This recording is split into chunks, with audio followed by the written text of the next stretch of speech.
Bien, buen día, buenos días, querida familia de la Iglesia. Pues como bien nos ha introducido Manel, vamos a estar meditando juntos en la palabra de Dios en esta mañana. Y cuánto la necesitamos, ¿verdad? Él decía no solamente de domingo a domingo, sino cada día de nuestras vidas, como el agua. Y especialmente una semana tan compleja como la que hemos tenido después de despedir a nuestro queridísimo y amado hermano Ramón. Pero sabemos que Él está ahora con su Señor, al que tanto ama, viviendo mucho más plenamente de lo que jamás hubiese imaginado. Y nosotros aquí necesitamos ir a Dios, ¿verdad? Y necesitamos también que su palabra sea la que reconforte y la que consuele y la que fortalezca y la que traiga luz también a nuestros corazones. Por supuesto oramos y luego lo haremos también como iglesia por nuestra queridísima hermana Fina, para que el Señor esté fortaleciéndola de una manera muy especial, pero también el corazón de toda la iglesia, ¿verdad? Porque somos un solo cuerpo y todos estamos unidos y compartimos estos sentimientos, ¿verdad? Pero tenemos un gran Dios, nuestro refugio es el Dios de Jacob, amén. Y Él está con nosotros. Este Dios es Dios nuestro, dice el Salmo, y Él nos acompañará aún más allá de la muerte. Es invencible nuestra relación con Él, por medio de nuestro Señor Jesucristo, quien, como vamos a ver en el texto de hoy, estuvo muerto y vivió. Y nosotros, los que creemos en Él, juntamente con Él. No hay nada que pueda compararse a esta esperanza. Y esta es la esperanza que tenemos los creyentes en Él. Amén. Damos gloria a Dios por eso. Y vamos a continuar con esta serie de mensajes que comenzamos la semana pasada en las 7 cartas a las iglesias que encontramos en Apocalipsis. Hoy vamos a estar en la segunda carta a la iglesia de Esmirna y vamos a estar abarcando los versículos 8 al 11 de Apocalipsis capítulo 2, y el título del mensaje en esta mañana es Cuando la fe es probada. El título de la semana pasada era Cuando el amor se enfría. En esta ocasión, Cuando la fe es probada. Y si me queréis acompañar, vamos a hacer esta lectura primero.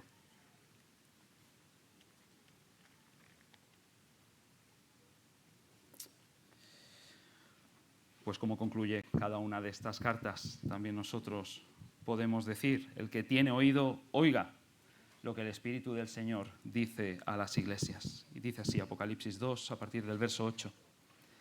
Y escribe al ángel de la iglesia en Esmirna, el primero y el postrero, el que estuvo muerto y vivió, dice esto: yo conozco tus obras y tu tribulación y tu pobreza, pero tú eres rico.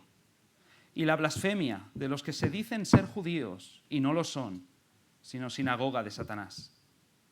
No temas en nada lo que vas a padecer. He aquí, el diablo echará a algunos de vosotros en la cárcel para que seáis probados, y tendréis tribulación por 10 días. Sé fiel hasta la muerte, y yo te daré la corona de la vida. El que tiene oído, oiga lo que el Espíritu dice a las iglesias. El que venciere, no sufrirá daño de la segunda muerte. Amén. Esta es la lectura de la palabra de Dios. Si hay algo que nos une a todos en esta mañana, es que de una o de otra manera pasamos por diferentes pruebas en la vida. Otro tema es que lleguemos a considerar bien el diseño de estas pruebas o el propósito que hay detrás de ellas. Conocemos seguramente por experiencia la oración en el Padre Nuestro que dice: no nos metas en tentación. Quizá la has hecho algunas veces durante esta semana, lo recomiendo. Pero una y otra vez nos encontramos en situaciones que y estas palabras y estas oraciones hacen tambalear nuestra fe. Sin embargo, es interesante considerar aquí lo que comenta el reformador de Ginebra en el siglo XVI, Juan Calvino, sobre esta oración: no nos metas en tentación. Él dice lo siguiente, y es muy ilustrador para nosotros. No pedimos aquí no tener que sufrir ninguna tentación o prueba.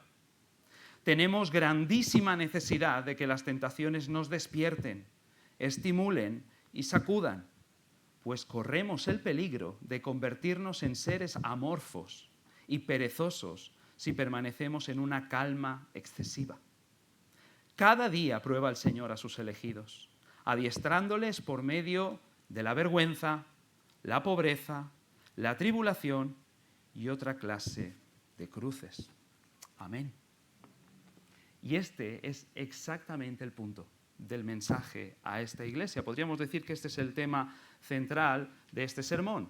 La iglesia sufre pruebas como una oportunidad para perfeccionar su fe, por supuesto, pero también para demostrar cómo su fe en Cristo está por encima de su comodidad en este mundo. Cómo su fe en Cristo está por encima de su comodidad en este mundo. Y para ello, desarrollando un poco el mensaje de esta carta que hemos leído, vamos a dividirlo de nuevo, como la semana pasada, en 4 partes. Hablaremos en primer lugar del Señor de la Iglesia, en segundo lugar hablaremos de la situación de la Iglesia, en tercer lugar del llamado a la Iglesia y por último la promesa a la Iglesia. Pues comencemos hablando sobre el Señor de esta Iglesia. Una vez más, la carta a esta iglesia comienza como la carta que veíamos la semana pasada, la iglesia de Éfeso, con una descripción de Cristo. Si como vimos en la carta a la iglesia anterior, una visión de Cristo es lo que más necesitamos para encender nuestras lámparas con el aceite de ese primer amor, también una visión más clara de Cristo es lo que más nos va a consolar y a fortalecer en medio de la prueba. Y en esta ocasión se describe a Cristo de la siguiente forma. En primer lugar, se dice que Él es el primero y el postrero. Y eso es interesante porque esta frase es un nombre de Dios en el Antiguo Testamento. Por ejemplo, el profeta Isaías, en el capítulo 44 de su libro, escribe esto: Así dice Jehová, Rey de Israel, y su Redentor, Jehová de los ejércitos. Yo soy el primero y yo soy el postrero, y fuera de mí no hay Dios. Así que Jesús se está presentando aquí a esta iglesia como el Dios eterno, como el soberano que tiene todas las cosas bajo su control, desde el principio hasta el fin. ¿Y qué aliento debe dar eso a una iglesia que sufre como Esmirna? ¿Y qué consuelo debe traer esto también al creyente, a cada uno de nosotros, cuando sufrimos en medio de la prueba? Que no bajo el azar, que no quizá bajo esa enfermedad que sufres, que no bajo gobiernos humanos y potencias mundiales, ni siquiera bajo el diablo, los creyentes y la iglesia sabemos que estamos bajo la mano soberana y sabia de nuestro gran Dios y Salvador, Jesucristo. Pero además Él se presenta no solo como el primero y el postrero, también dice que Él es el que estuvo muerto y vivió. Si la primera descripción diríamos que enfatiza la divinidad de Jesús, esta enfatiza su humanidad. Él es el Dios encarnado, que fue crucificado y resucitado por nosotros.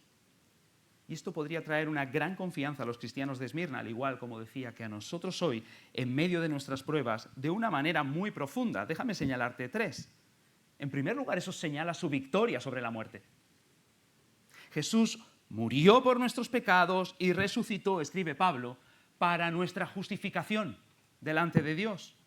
Eso significa que nada de lo que le ocurre ahora en la vida de un cristiano se corresponde con la ira condenatoria de Dios sobre su vida, sobre nosotros. Todo lo contrario, se debe, sea lo que sea, a su amor paternal que nos está tratando y que nos está guiando a la salvación. Incluso la muerte. La muerte para el creyente es, así lo recoge el Catecismo de Heidelberg en su pregunta 42, a través de Jesús, gracias a Jesús, la muerte solamente es liberación.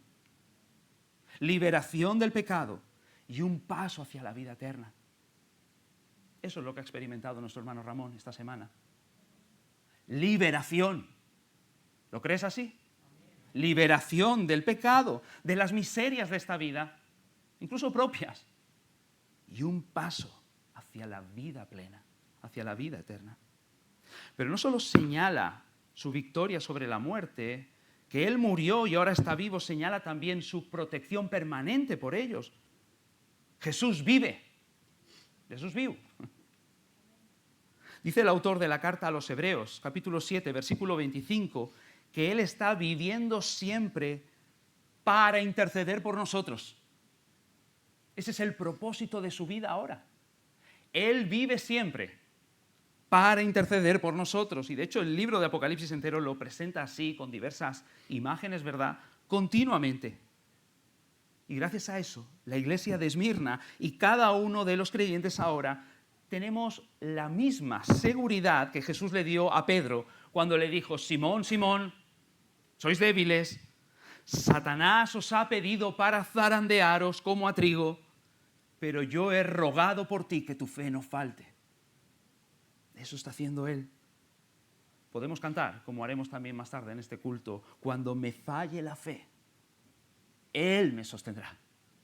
Él está echando aceite en nuestras lámparas. Pero además de señalar su victoria sobre la muerte, su protección permanente, que Él estuvo muerto y ahora vive, señala también su ejemplo para nosotros, como un patrón, el que estuvo muerto y vivió. Nos deja un patrón a los que le seguimos, ¿verdad? Después de la cruz, la gloria; después de la humillación, la exaltación. De hecho, ese mismo patrón fue el que enseñó a sus discípulos cuando les repetía, mientras Jesús estaba en la tierra, varias veces encontramos esto, que le era necesario ir a Jerusalén y padecer mucho y ser muerto y resucitar al tercer día. Y como réplica de su vida a los que le siguen, luego seguía diciendo: si alguno quiere venir en pos de mí, niéguese a sí mismo, tome su cruz y sígame. Este es el camino para todo seguidor de Jesús. Solo que a diferencia de aquellos discípulos que estaban escuchando a Jesús en la tierra, nosotros tenemos ahora una ventaja sobre aquellos, y es que Jesús ya resucitó. Él ya vive y Él ha demostrado el éxito de ese camino para nosotros también. Seamos fieles a ese camino hasta la muerte y Él nos va a coronar con la vida. Qué consuelo para esta iglesia que sufre, y qué consuelo para ti y para mí, para todo cristiano que ahora sufre. Como un guante, ¿verdad?, que se adapta perfectamente a la mano. Nos encontramos, y lo vemos en cada carta, cómo Cristo sabe adaptarse y presentarse a cada iglesia de la manera que más necesita. Hay un Cristo para cada necesidad. Él cubre todas las realidades de nuestra vida, absolutamente todas. Él es el Dios soberano que controla todo. Él es el Salvador que ha triunfado, que está vivo, que intercede ahora por nosotros, eficazmente. Que esto nos consuela a nosotros también, en medio de la prueba. Pero si hemos hablado del Señor de la iglesia, veamos en segundo lugar la situación de esta iglesia. ¿Y por qué necesita ver tan claramente y con estos nombres a Cristo en medio de ella? El Señor Jesús le dice también a esta iglesia de Esmirna, como escuchamos la semana pasada en la iglesia de Éfeso: yo conozco tus obras. ¿Cómo eres? Sin embargo, pienso que a diferencia de Éfeso, ahora no se está presentando tanto, como decíamos entonces, como un inspector que está evaluando. Más bien el tono parece que es como el de un padre que conoce la situación que está viviendo su hijo. Y quizá otros no saben, pero un padre, una madre, sabe, conoce. Yo conozco esto. Y la situación de la iglesia de Esmirna podría resumirse en estas tres realidades que sufrían: persecución, precariedad y provocación. Persecución, precariedad y provocación. Primero, el Señor le dice a la iglesia: yo conozco tus obras y tu tribulación. Y la palabra aquí, tribulación, significa literalmente estar bajo presión, y normalmente se utiliza en el Nuevo Testamento para hablar de la persecución. La ciudad de Esmirna era muy conocida por ser una de las abanderadas en su culto al emperador romano. Fue una de las pioneras siglos atrás. Su gente estaba muy orgullosa de su lealtad, incluso de su devoción, hasta adoración incluso al César y todo lo que él representaba, ¿verdad? De hecho, el título más elevado que se le adjudicaba en la ciudad era Kyrios, Señor. Y este título no solo le está reconociendo una autoridad civil, sino que va mucho más allá, es incluso una autoridad religiosa. Prácticamente es un reconocimiento de su divinidad, y por supuesto los cristianos se negaban a pronunciarlo. Los cristianos habían sido enseñados, tanto por Jesús como por los apóstoles también, con su ejemplo y su enseñanza, a someterse, a reconocer a sus autoridades. Sin embargo, todo tenía un límite, ¿verdad? Y este límite era cuando la autoridad del hombre quiere ponerse por encima de la autoridad de Dios a cualquier precio, a pesar de nuestra fe o en contra de ella. Y es por eso que los cristianos de Esmirna, y por todo el imperio realmente, se negaban a reconocerle el título de Señor a César, y ellos decían en contra: Jesús es el Señor. Él es solamente el único Rey verdadero y supremo, el único Señor de nuestras vidas, el único que puede atar nuestras conciencias. Y de esta forma los cristianos se negaban a rendirle adoración al César, pero también a muchas otras divinidades que estaban repartidas por toda la ciudad. Tenía la ciudad de Esmirna un montón de templos reconociendo a diferentes dioses, como ellos le llamaban, y esto, por supuesto, era intolerable en esa sociedad. Así que estos cristianos y esta iglesia fue sometida a gran presión, a persecución, incluso a violencia física, para que cediesen, para que encajasen, para que siguiesen los dioses de su tiempo. ¿No es esto, en algún sentido, lo que podríamos vivir también hoy nosotros, de alguna manera? Incomodan, ¿no? Esos cristianos que se mantienen fieles a su Biblia por encima de los acuerdos sociales establecidos por todos. Incomoda en todas las esferas, ¿eh? Incomoda en la familia, incomoda en la escuela, incomoda en los trabajos, incomoda en el gobierno, incomoda en la sociedad en general. Incluso son tachados de antisociales, ¿no? De intolerantes, hasta de inhumanos. No hay sitio para estos en este mundo. Nadie quiere conocerlos, nadie quiere que les vinculen con ellos. Sin embargo, el Señor Jesús sí nos conoce. Él conoce nuestra tribulación y nuestras obras en medio de esa tribulación. Es interesante que la palabra Esmirna significa mirra, como esa sustancia, ¿verdad? Igual que esta sustancia también, que desprende su mejor aroma cuando es presionada, cuando es triturada. De la misma manera, la iglesia, el cristiano, bajo presión o tras la presión de la persecución, desprende el mejor aroma de su fidelidad. Pero esta iglesia no solo sufría presión, persecución, también precariedad. El Señor sigue diciéndole a esta iglesia: yo conozco tus obras y tu pobreza. Y aquí la palabra pobreza está hablando de una pobreza extrema, propia de personas que estaban en mendicidad. Esmirna era una ciudad portuaria, muy comercial, muy rica. Además, contaba con un favor muy especial de Roma debido a su gran lealtad, por lo que su gente, de manera general, vivía bastante bien. Era una ciudad rica. Sin embargo, los cristianos llegaron a convertirse en los parias de esa sociedad. Muy posiblemente fuesen expropiados y despedidos de sus empleos como parte de esa presión de la que hablábamos. Quizá, pensaba, venía a mi mente como esas famosas leyes de Nuremberg, ¿verdad?, contra la ciudadanía judía en la Alemania nazi. En Esmirna, ser cristiano era sinónimo de ser un ciudadano de segunda, de ser un ciudadano sin derechos, donde hay licencia para maltratar. Era sinónimo de pobreza. Sin embargo, Cristo les recuerda: pero tú eres rico. Pero tú eres rico. Quizás se veían pobres mendigos en este mundo, pero tienen un reino en los cielos. Qué contraste tan grande se va a ver un día cuando ricos y poderosos en este mundo que hayan rechazado a Dios y a su Cristo se van a encontrar en la miseria, mientras que los que han antepuesto al Señor y a su prójimo, incluso por encima de sus necesidades en este mundo, se encuentren en gloria.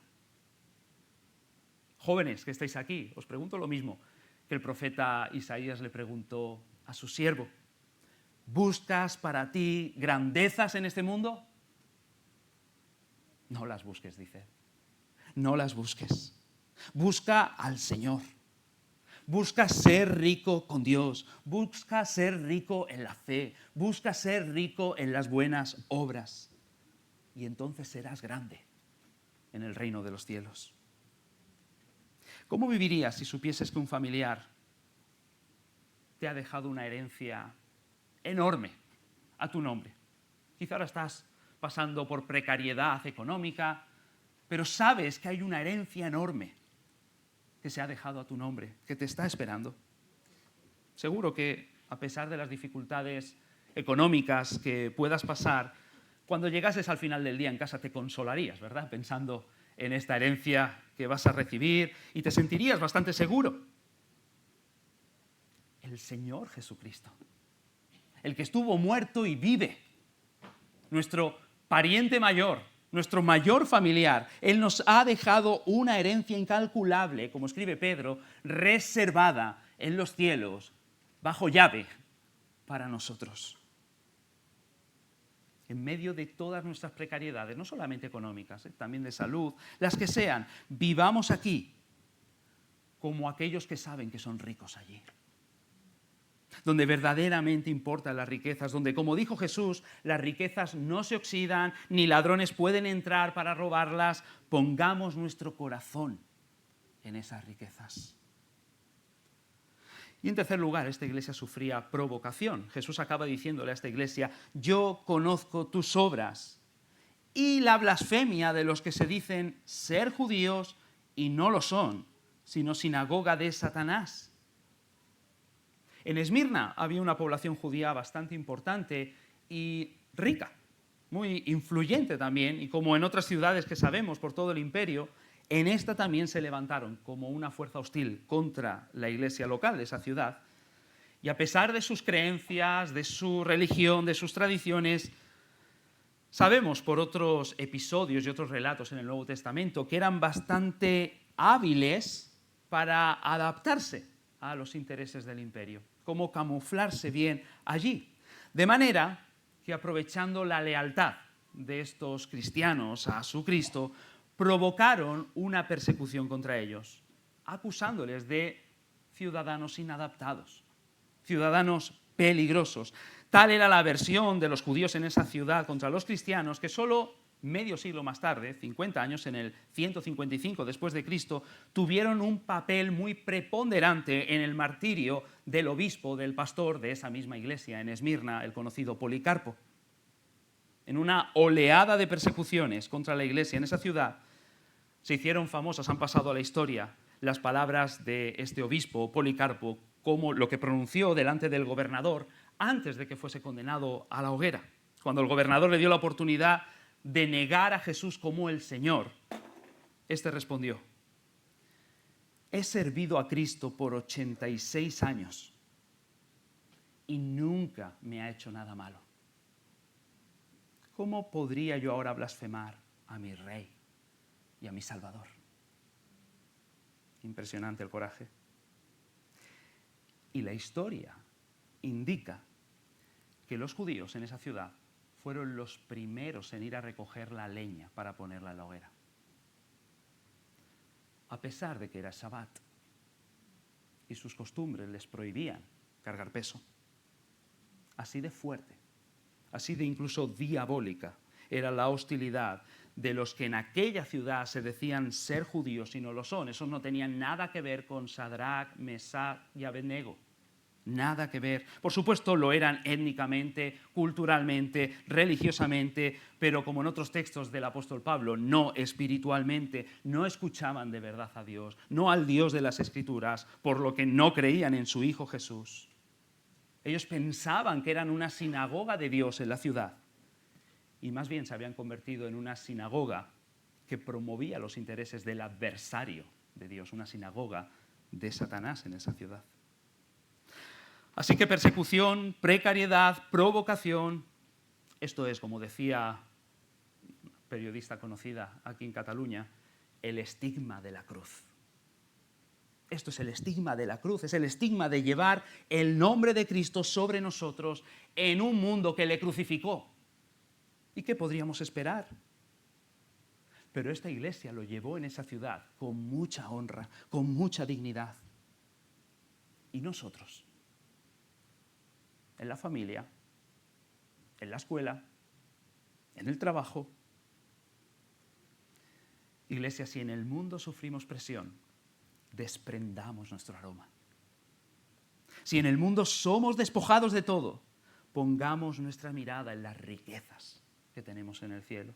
Y si en el mundo se levantan cada vez más sinagogas de Satanás que quieren hacer oposición, sigamos brillando como la Iglesia del Señor Jesucristo y como sus discípulos, aquellos que promueven los intereses de su reino, ahí donde estemos. Y llegamos a nuestro tercer punto, que es el llamado a esta Iglesia. El llamado de Cristo para esta Iglesia podría resumirse en estas dos exhortaciones, una en negativo y la otra en positivo. No temas, sé fiel. No temas, sé fiel. No temas, el Señor le dice primero a esta Iglesia. No temas en nada lo que vas a padecer. Suena fácil, ¿verdad? Tranquilo, no te preocupes de nada. Vaya. Alguien ha dicho que no deberíamos fiarnos demasiado, confiar en el consejo de alguien mientras estás sufriendo, que no te muestre heridas también. Pero el que habla aquí es el que estuvo muerto y ahora vive. Y Él quiere poner la atención de la Iglesia y así la de cada creyente también en medio de nuestras pruebas en dos verdades. Primero, en su soberanía en medio de la prueba. Fíjate cómo el Señor le anticipa, versículo 10. He aquí, el diablo echará a algunos de vosotros en la cárcel para que seáis probados y tendréis tribulación por 10 días. Ni uno más, ni uno menos. Sí, se habla aquí del diablo, se habla de la cárcel, se habla de persecución, pero ¿notas quién está al volante? El Señor no está aquí simplemente preveyendo lo que sucederá, lo está conduciendo. Nota cómo Él ordena hasta dónde va a actuar el diablo, cuántos serán echados en la cárcel y qué tiempo va a durar la prueba. Todo está en manos de aquel que es el primero y el postrero. Y así todas las circunstancias que vive ahora nuestra Iglesia en Vilasar de Mar y cada uno de nosotros los creyentes, todo está dirigido y conducido por el Señor. Pero no solo su soberanía en la prueba, también les quiere inculcar o grabar esta segunda verdad, su propósito en la prueba. El Señor le dice a la Iglesia que todo lo que va a padecer es, dice el verso 10, para que seáis probados. Hay un propósito detrás. ¿Cuánto tiempo?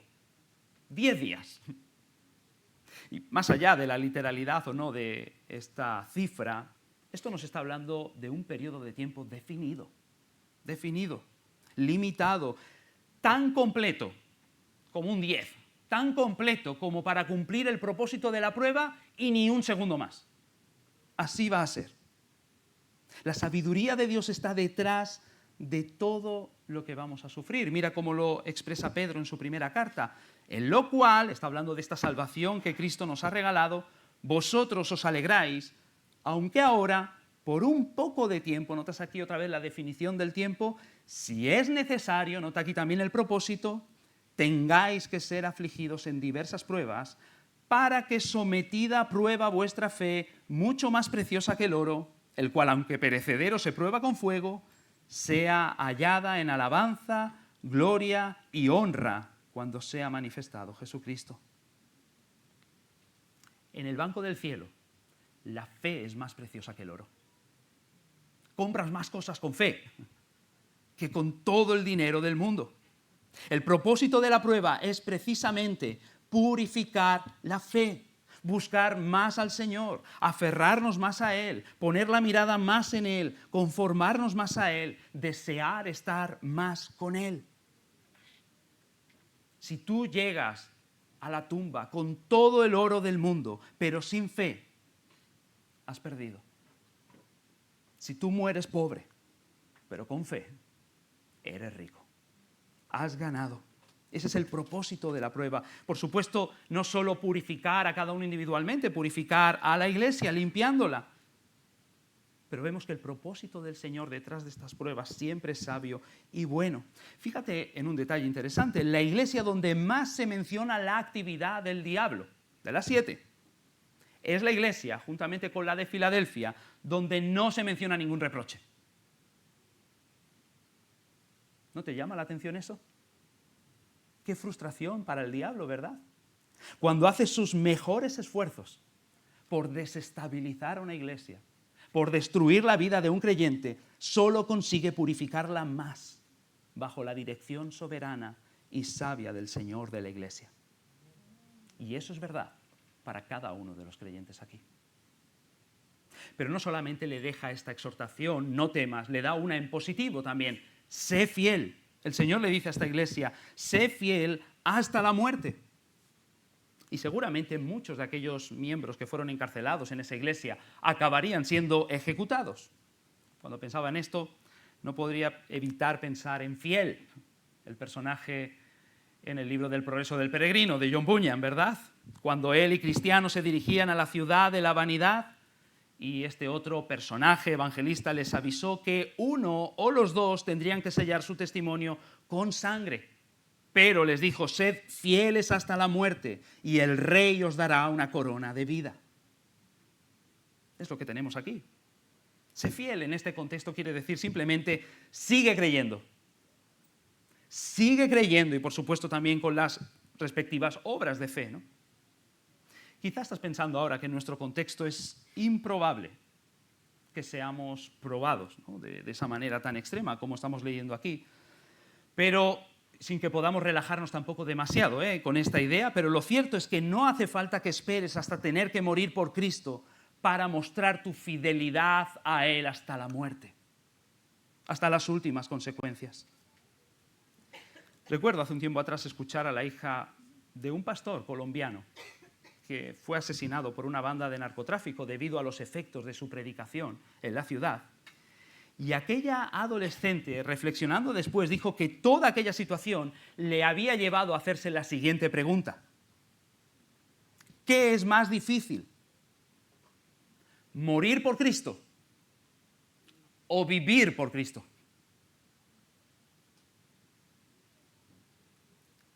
Y después de esta situación, ella respondió, vivir por Cristo. Lo segundo.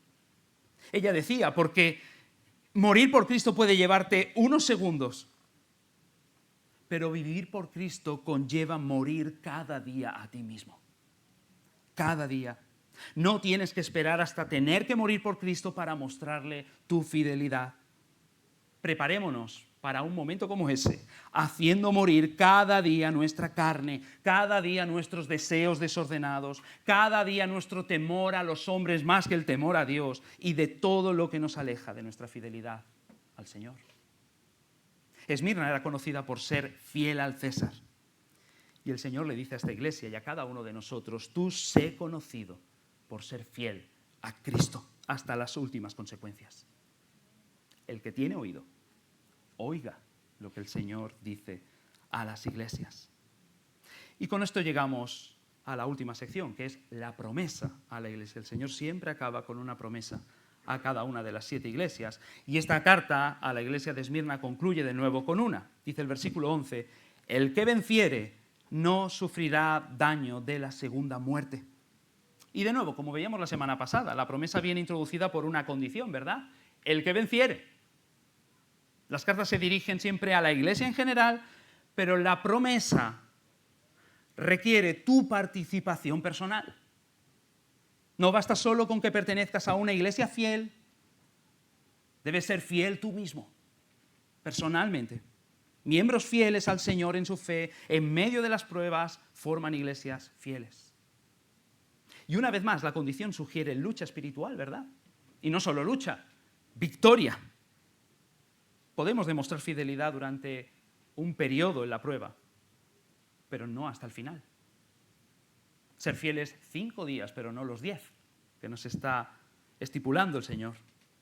Y por supuesto, en ese margen, ¿verdad? En ese periodo van a haber momentos de todo, altos y bajos, pero la fe, el arrepentimiento, la confesión, la oración, la obediencia, la identificación pública con la iglesia, lo vamos a seguir practicando hasta el final. Esa es, dice Apocalipsis, la perseverancia de los santos. Y esta victoria de la fe en la prueba tiene además una gran recompensa. Dice la promesa, el que venciere no sufrirá daño de la segunda muerte. Y en el lenguaje de Apocalipsis, lo vemos al final de este libro, capítulo 21, la segunda muerte se refiere a la muerte eterna, separados de Dios, de todo su bien, bajo su castigo eterno. Esa es la parte que enseña Apocalipsis que le corresponde a Satanás, a los demonios y a todos aquellos que siguieron, dice el texto, a la bestia. Aquellos que no tenían el sello de Dios, aquellos que no tienen fe, aquellos que no se han identificado con Cristo en su vida.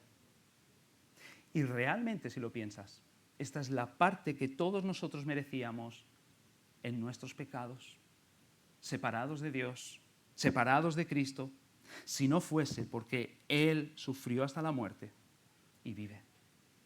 Si no fuese porque Él sufrió por nosotros en la cruz y ahora tenemos vida eterna en Él. Así que si hoy estás aquí sin Cristo todavía, si todavía no le reconoces como tu Salvador personal, como el Señor de tu vida, entonces es mi obligación decirte aquí, en el nombre del Señor Jesús, que tu futuro no es bueno.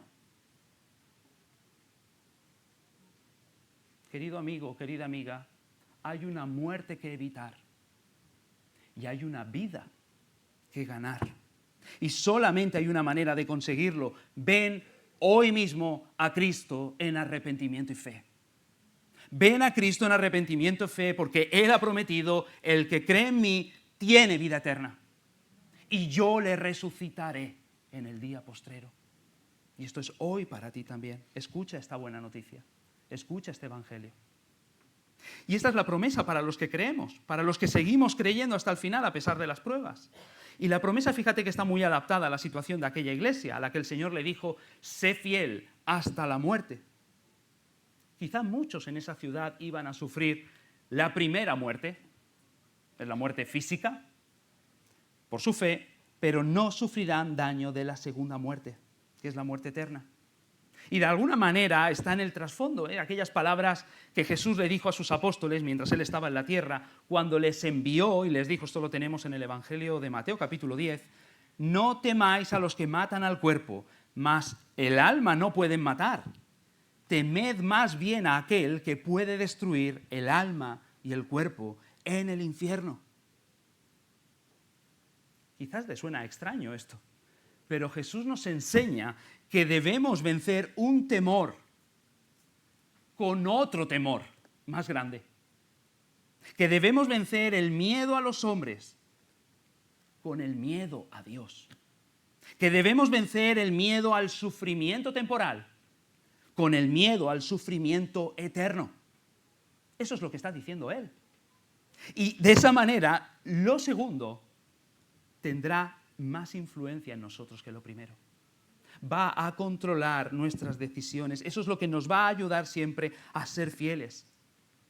Como el mismo Policarpo que citaba antes le dijo al gobernador, cuando este último, antes de enviarlo a la hoguera, quiso disuadirlo con la amenaza del fuego y del dolor que iba a sufrir. Y Policarpo le respondió, el fuego de la hoguera solamente dura unas horas y después se extingue. Pero el fuego del juicio venidero será eterno. Y fue a la hoguera. Sin embargo, la promesa de Jesús no solamente enfatiza el aspecto negativo de lo que recibiremos si somos fieles, ¿verdad? Eso sonaría insuficiente. Si yo le digo, y no digo ahora que yo utilice este tipo de técnicas con mis hijos, pero si yo le digo a alguno de ellos, si te acabas toda la comida, no te castigaré. Bueno, quizá eso les disuade de dejarse algo en el plato, les estimula de alguna manera, pero no creo que se sientan muy satisfechos conmigo, ¿verdad? En cambio, si yo les digo, si te acabas toda la comida, y de nuevo no suelo usar este tipo de técnicas con ellos normalmente, pero si te acabas toda la comida, tendrás el mejor postre. Hombre, ahí el incentivo es mucho mayor todavía, ¿verdad? El grado de satisfacción es más grande. En las palabras de Jesús está implícito el aspecto positivo de lo que sí recibiremos si somos fieles al Señor hasta la muerte. De hecho, el versículo 10 lo dice explícitamente y de una forma muy hermosa. Yo te daré la corona de la vida. Piensa en esto. Jesús, la fuente de vida, estará en persona contigo para siempre. De hecho, lo vemos en algunas traducciones, como la que estamos leyendo ahora en Reina Valera de 1960, y esto depende un poco de los manuscritos que se siguen, pero aquí encuentras el pronombre yo al comienzo de la frase. Y cuando en el idioma griego, el idioma original en el que fue escrito el Nuevo Testamento, se añade el pronombre para indicar o para afirmar quién hace la acción, siendo que la forma verbal ya lo dejaba claro, podía haber dicho y daré la corona de la vida, ya se refiere a él, pero y yo daré la corona de la vida. De esta manera, entonces lo que se pretende es sobreenfatizar más si cabe a la persona que está llevando la acción. Para entendernos, en este caso el sentido sería como decir, y yo mismo os daré la corona de la vida. Yo mismo en persona, yo y no otro, yo te daré la corona de la vida, estaría diciendo Jesús. No voy a llevarte a un lugar mientras esperas a que llegue tu turno y tenga algún momento para ti a lo largo de la eternidad y me pasaré a verte, nada de eso. Jesús te dice, yo mismo, yo en persona, yo de mi propia mano, en mi amor personal por ti, yo te voy a recibir, yo te voy a coronar, yo te voy a llenar de vida eterna conmigo, para siempre. Él es el primero y el postrero y puede hacerlo. Y Él es el que estuvo muerto y ahora vive por nosotros y quiere hacerlo. Iglesia, y con esto concluyo, en el mundo tendrás aflicción, pero dijo Jesús, confiad, yo he vencido al mundo. Si alguna vez has pensado que ser cristiano es sinónimo de una vida más cómoda, lamento tener que decirte que o bien te engañaron o bien te engañaste. De hecho, al hacerme cristiano me di cuenta de que tenía nuevos problemas que no tenía antes de hacerme cristiano. La lucha contra mi propia inclinación, la lucha contra Satanás, la lucha contra el sistema de este mundo que me quiere conducir en otra corriente, y si lo miras, todos esos enemigos se encuentran de una forma u otra en el texto que hemos leído. Esta lucha ahora se convierte en nuestra realidad cotidiana. Y si no estás siendo consciente hoy de eso, si no estás sintiendo la fuerza de esta lucha en tus propias carnes por ser fiel, vigila, porque significa que te están venciendo. En cambio, si hoy sientes el fragor de la batalla, es porque estás luchando. No temas, dice el Señor, porque estás en el bando ganador. Estás en el bando de aquel que es el primero y el postrero, del que estuvo muerto y vive. Sé fiel hasta la muerte en medio de la prueba, y el Señor mismo será tu recompensa. Pues, como dice el apóstol Pablo, y acabo con estas palabras, tengo por cierto que las aflicciones del tiempo presente no son comparables con la gloria venidera que en nosotros ha de manifestarse. Amén. Pues no temamos, iglesia, y sigamos fieles al Señor hasta el final, en medio de nuestras pruebas. Amén. Oremos a Él. Padre, gracias te damos por tu palabra. Ella nos alienta, nos confronta y a la vez nos reconforta también, Señor. Tú nunca nos dejas solo en nuestras fuerzas y te damos gracias por el aliento que recibimos al meditar juntos en esta carta, que de una o de otra manera podemos traerla a nuestra realidad personal y como iglesia también. Y queremos pedirte que, como pretendías con ella, cada vez podamos tener una visión más clara de quién es el Señor Jesucristo para nosotros, con nosotros, por nosotros, y que eso pueda fortalecer nuestra fe y que en medio de las pruebas no dudemos, tú estás detrás de ella, tú estás al principio y al final. Tú estuviste muerto de manera que no son para nuestro mal, como sí mereceríamos. Ahora estás vivo y son para nuestro bien. Y tú estás probando nuestras vidas, las estás perfeccionando. Y además nos estás dando una oportunidad de ser testigos tuyos, un testimonio vivo de ti en medio de nuestro entorno. Ayúdanos, fortalécenos, quita el temor de nuestros corazones, que temamos más a Dios que al sufrimiento y que a los hombres y a las circunstancias. Y ayúdanos a ser fieles hasta las últimas consecuencias, para que seamos una iglesia que sea un verdadero testimonio, una sinagoga de Dios en medio de este pueblo de Vilasar. Te lo pedimos en el nombre de Jesús. Amén y amén. Pues iglesia, respondamos como acostumbramos a esta palabra. Mientras nuestros hermanos del grupo de alabanza se preparan, podemos ponernos de pie y juntos cantaremos este himno, Él me